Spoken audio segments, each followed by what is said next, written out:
বন্ধুরা, তো দেখুন, সকালে এসে কিন্তু আমি এই ফুল গাছগুলো বসিয়ে ফেললাম। শুধুমাত্র দিয়েছি সুপার সিঙ্গেল ফসফেট আর গোবর সার আর ডিমের খোসা, আর দিয়েছি আমি সাব ফাঙ্গিসাইড দিয়ে আমি কিন্তু মাটিটা রেডি করেছি। আর মাটি আর আমি নিয়েছি গোবর সার 50-50% করে। আর এখানে দেখুন পালং শাক কত সুন্দর গ্রোথ হচ্ছে। তো বন্ধুরা, এখনও আপনারা কিন্তু শাক বসিয়ে ফেলতে পারেন। আর এই যে ছোট ছোট কাজগুলো আমরা করি, আর এই করলে কিন্তু মনটা কিন্তু খুবই ভালো থাকে। আর মানুষের কিন্তু চিন্তাধারাটাই কিন্তু আলাদা থাকে। মনে হয় কখন ছাদ বাগানে যাব, কাজ করব, কিন্তু আমাদের অন্য খারাপ ভাবনা চিন্তা কিন্তু আমাদের মাথায় আসে না। তো যারা ছাদ বাগান এখনও শুরু করেননি, আমি তো বলবো নতুন বন্ধুরা অবশ্যই ছাদ বাগান শুরু করুন বন্ধুরা। আর এখানে দেখুন বেগুনের চারা, এটা হচ্ছে মণিপুরের বেগুন। তো আমি নিয়ে চলে আসলাম। আর এখানে আমি মাটি দিয়ে যেটা তৈরি করব, তো আপনাদেরকে দেখিয়ে দিচ্ছি। আমি একেবারে অল্প মাটি নিয়েছি আর বাকি দুটো খাবার কিনলাম। তো দেখুন, আমি নিয়েছি 1 ভাগ মাটি, আর এটা হচ্ছে ডিমের যে পেটি হয় সেইগুলো পড়েছিল, অনেকগুলো নিয়ে চলে আসলাম। তো আমি নিয়েছি 1 ভাগ মাটি আর 2 ভাগ গোবর সার আর 1 ভাগ নিয়েছি আমি কাঠের গুঁড়ো। আমার এই কাঠের গুঁড়োটা 1 বছর পুরনো, আমি রেখে দিয়েছিলাম, যেহেতু এটা আমার ফ্রিতেই পেয়েছি, বাড়িতে গাছ কেটেছিল, সেই কাঠের গুঁড়োটাই ছিল। তো পুরো ডিকম্পোস্ট হয়ে গেছে। তো এটা আমি মিশিয়ে নিচ্ছি, আর এর সঙ্গে আমি একটু ফাঙ্গিসাইড মিশিয়ে নেব। আর দেখুন, এই যে বেগুন গাছগুলো লাগিয়ে আমি পিঞ্চিং করে দিয়েছি, আর কত সুন্দর কিন্তু ঝোপালো হয়েছে। আর আমি কিন্তু বেগুন হারভেস্ট করি আপনাদেরকে দেখিয়েছি। আর আজকে আমি অনেকগুলোই বেগুন গাছ বসাবো। তো বন্ধুরা, নামমাত্র মাটি, আর আপনারা তৈরি করে ফেলুন প্রচুর সবজি গাছ। তো দেখুন, এখানে আমি নিচেই দিয়েছি আলুর বস্তা দিয়ে আমি রেডি করেছি। তো বন্ধুরা, আমি তানজিলা বেগম, আর আপনারা দেখছেন তানজি ক্রিয়েটিভ গার্ডেন। আজকের ভিডিওটি যদি ভালো লাগে, লাইক, কমেন্ট ও শেয়ার করবেন। আর নতুন বন্ধুরা চ্যানেলটিকে সাবস্ক্রাইব করবেন। তো দেখুন, আমি নিচেই দিয়েছি ডিমের পেটিগুলো দিয়ে আমি তারপরে কিন্তু দেব আমি যে মিডিয়াটি তৈরি করেছি।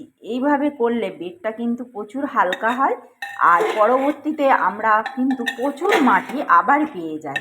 তাহলে ছাদ বাগান থেকে আমরা কিন্তু একবার 1 বালতি মাটি আনলে কিন্তু আমরা 3 বালতি মাটি পরবর্তীতে আমরা কিন্তু ছাদ বাগান থেকেই পেয়ে যাব। তো এইভাবেই বন্ধুরা ছাদ বাগান করুন। আর একেবারে মাটি ছাড়া যে হয় সেটা নয়, কিন্তু অল্প পরিমাণ মাটি কিন্তু লাগে। তো এইভাবেই মাটি কিন্তু ছাদ বাগান থেকেই তৈরি হয়ে যায়।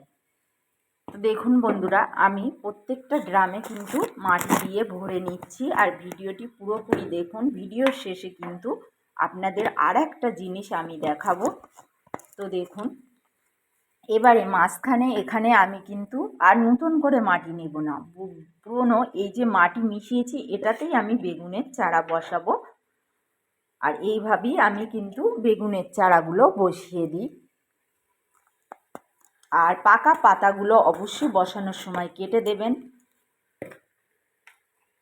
আর এই চারাগুলো আমি 3 দিন এনে রেখে দিয়েছিলাম পানিতে, অল্প নিচেই পানি দিয়ে। আমি দেখিয়েছি, গতকালও দেখিয়েছিলাম, বসানোর টাইম পাইনি আমি।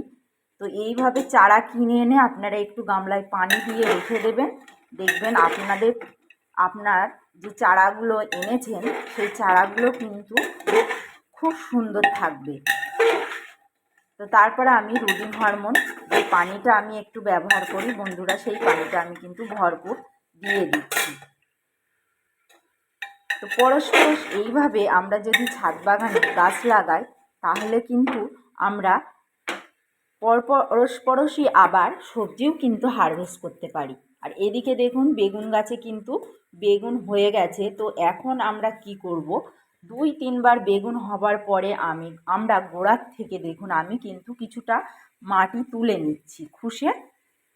দেখুন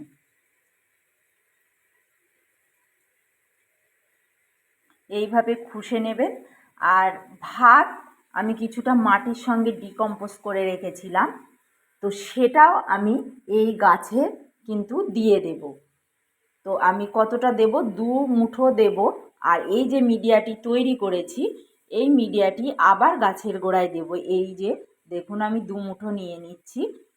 তো এইভাবে আপনাদের বেঁচে থাকা ভাতগুলো আপনারা কিন্তু একটু মাটি ভাত দিয়ে তারপর একটু মাটি দিয়ে কিন্তু রেখে দিলে আপনাদের 15 থেকে 1 মাসের ভিতরে কিন্তু সেটা ডিকম্পোজ হয়ে যাবে। আর একবার বেগুন গাছকে ভাত খাইয়ে দেখুন, তারপরে বুঝতে পারবেন যে এর রেজাল্টটা কেমন।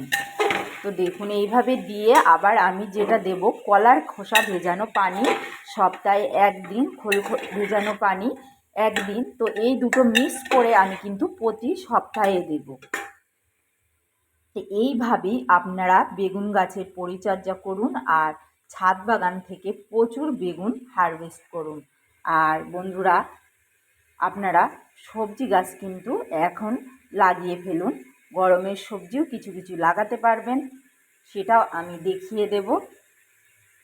তো দেখুন বন্ধুরা, ফুলও চলে এসছে। তো এই সময় অবশ্যই